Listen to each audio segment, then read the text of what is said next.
Meta just laid off 600 AI workers while making record profits. Not because the AI failed, because the AI worked. The tools these engineers built got good enough to replace them. Meta did the math and pulled the trigger. And right now, every other Fortune 500 CEO is watching this happen and running the same numbers on their own employees. If you work at a computer, this is the most important business story of the year, and almost nobody is connecting the dots on what it actually means for you. For the last 2 years, the entire tech industry has been in complete hysteria over AI talent. Top researchers were getting signing bonuses worth tens of millions of dollars. Meta itself was handing out 9-figure compensation packages over 4 years to steal researchers from OpenAI, Anthropic, and Google. Mark Zuckerberg was personally calling engineers to recruit them, and then almost overnight, the music stopped. The 600 workers Meta just cut were not random hires. They were senior, well-paid, recruited at the peak market value during the height of the talent war. We're talking about people pulling in $400,000, $500,000, and sometimes $800,000 a year in total compensation. Multiply that by 600 employees, and Meta just freed up somewhere between $240 and $400 million a year in payroll. That money doesn't just disappear, it gets redirected into more AI infrastructure, into share buybacks, and into the pockets of executives and shareholders. Here's the part that should make you pay attention. Meta is not laying off these workers because AI failed. Meta is laying off these workers because AI is starting to work too well. The snake has officially started eating its own tail, and Meta is the first major company to admit it out loud through its action. The first thing you need to understand is that Meta is not a fringe outlier.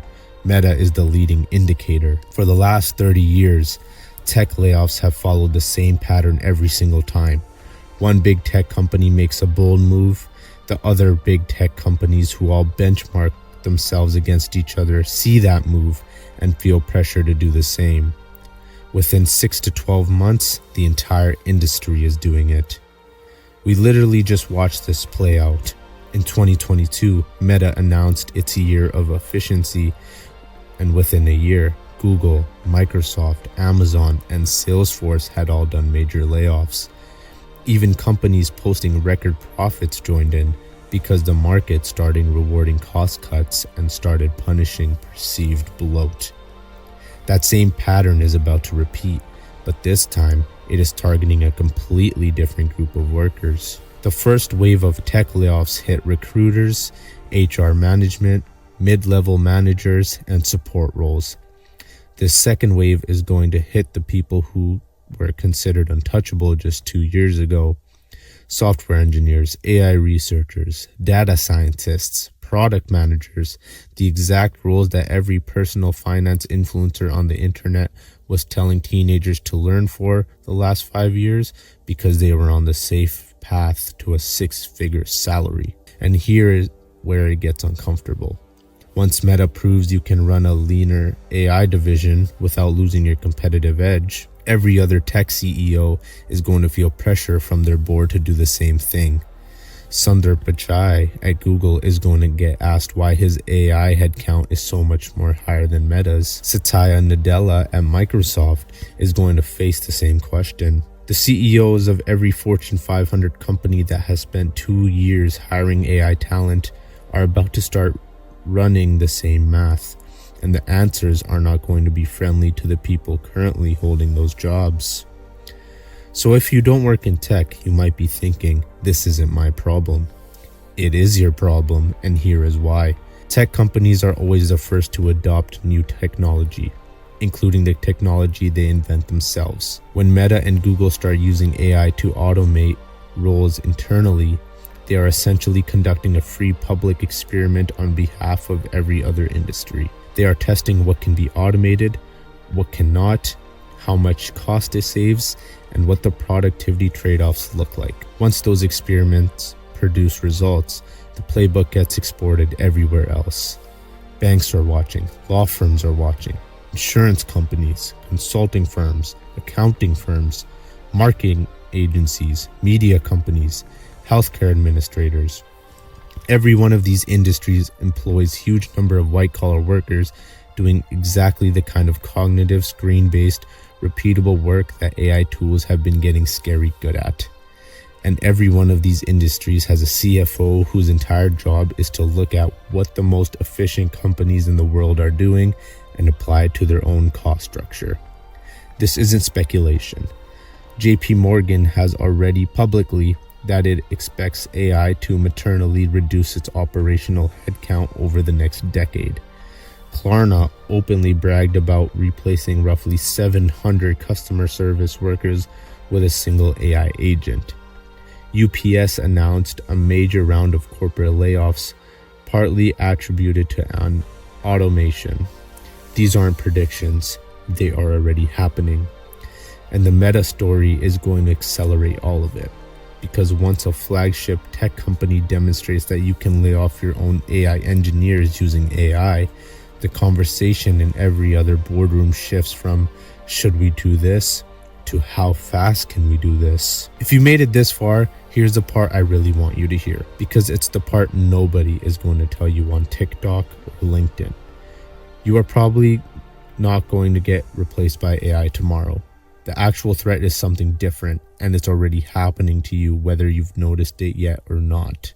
When a company lays off a meaningful chunk of its workforce and replaces those workers with AI tools, two things happen at the same time. First, the remaining employees have to do more work, often using AI systems that are unreliable, frustrating, and constantly changing. Second, those remaining employees lose almost all of their bargaining power, because they have just watched their colleagues get walked out of the door, asking for a raise, pushing back on unreasonable deadlines, threatening to leave for a better offer. And suddenly, all of that feels a lot riskier when you've just seen what happens to people who were considered just as valuable as you 6 months ago. This is the quiet shift that almost nobody is talking about. The visible effect of AI layoffs is that some workers lose their jobs. The invisible effect is that every worker who keeps their job sees their wages stagnate, their workload increase, and their leverage with their employer evaporate. Even if AI does not take your job directly, it can still dramatically reduce what your job is worth, because the threat of being replaced is now hovering over every salary negotiation in the entire white-collar economy. Studies on past automation waves have shown this pattern repeatedly. The workers who survive automation rounds end up working harder for less, while their employers capture enormous productivity windfall. The gains from AI are not getting distributed across workers. They are flowing almost entirely upward to shareholders and senior executives, while the workforce that produces those gains gets squeezed from both sides. You might be wondering why all this is happening right now, when AI tools are pretty clunky in a lot of real-world applications. The answer is money. AI infrastructure is staggeringly expensive. Meta, Google, Microsoft, and Amazon have collectively spent hundreds of billions of dollars on AI infrastructure over the last 2 years. At some point, all of that capital has to start paying for itself. And the easiest way to justify those costs to shareholders is to point to headcount reductions. Every laid-off engineer is making $400,000 a year, is roughly $400,000 a year in saved costs that can be redirected towards AI capex. Lay off 600 of them, and you've just freed up nearly $250 million annually. That's not a side effect of the AI strategy. That is the AI strategy. And the CEOs who don't visibly cut headcount and ship AI features start to look slow. Slow CEOs do not last long in this market, so even when the math on actually replacing workers with AI is questionable, the perception of doing so still gets rewarded by the market in the short term. The layoffs happen first, the technical reality catches up later, and in the gap between those two things, real people lose real jobs based on capabilities that do not entirely exist yet.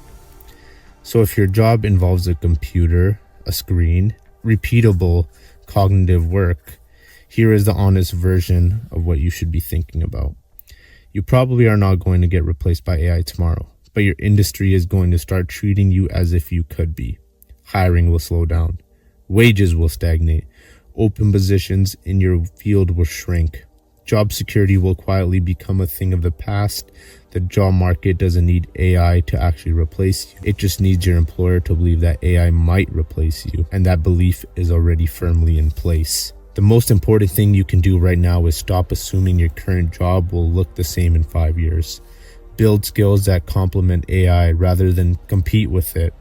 Get good at the parts of your work that require judgment, relationships, and creative problem solving, because those are the parts that automate the slowest. And start paying attention to the ownership side of your financial life, because in an economy where labor is getting devalued, the people who own assets are the ones who actually benefit from all this productivity. The gains from AI are real.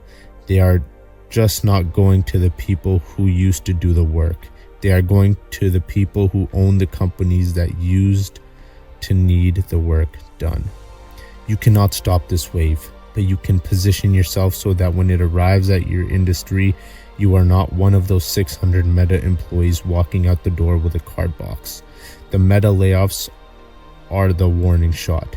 What happens next depends entirely on whether anyone outside of tech actually hears it. Now, if you found this video helpful, make sure to hit that like button, subscribe to the channel so you never miss an upload, and ring the notification bell while you're at it.